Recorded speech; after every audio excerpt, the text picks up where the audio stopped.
السلام علیکم، نئی ویڈیو کے ساتھ آپ کی خدمت میں حاضر ہوں۔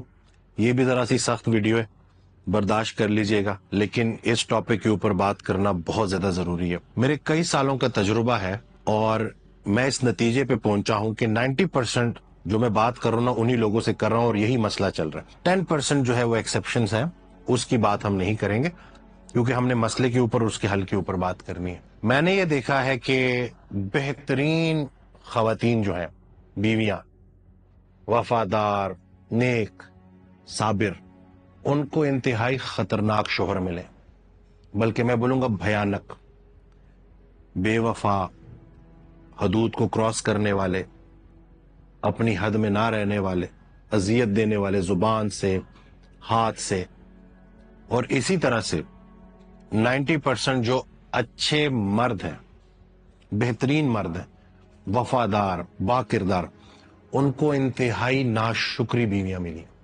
انتہائی۔ وہ ایک کہاوت ہے کہ کسی کو اگر ناشکرا کہہ دیا نا، پھر اس کو کچھ اور کہنے کی ضرورت نہیں ہے، یہ ناشکرا پن اس کے لیے کافی ہے۔ 10% پھر وہ لوگ ہیں جو کہ پیاری بہترین زندگی گزارتے ہیں، ایک دوسرے کو انڈرسٹینڈ کرتے ہیں، میاں بیوی ایک دوسرے کا لباس ہے، ایک دوسرے کے لیے خیر کا باعث ہے، اور ان سے پھر ایک اچھی نسل پروان چڑھتی ہے۔ ایسا کیوں ہے؟ اس کی ایک بڑی وجہ وہ یہ ہے کہ ہم دین کو سمجھے نہیں۔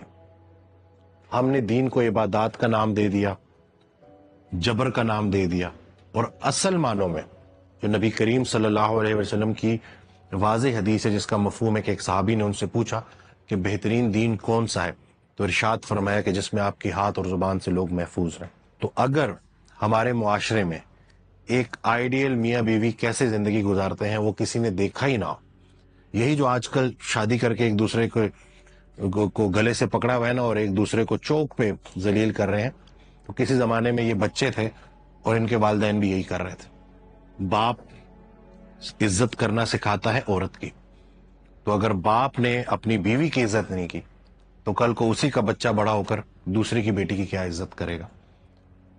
اور اسی طرح سے اگر شکر گزاری ماں نے نہیں سکھائی بیٹی کو اور وہ گلے کرتی رہی، غیبتیں کرتی رہی، ناشکری کرتی رہی، تو اس کی بچی بھی یہی کرے گی۔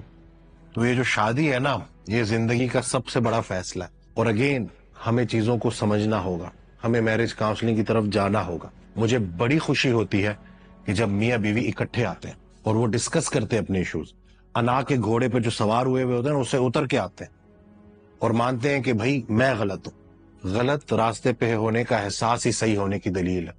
حضرت کا بڑا پیارا فکر ہے کہ جس انسان کو اپنی غلطی کا احساس ہو جائے وہ اللہ کی رحمت میں داخل ہو جاتا ہے۔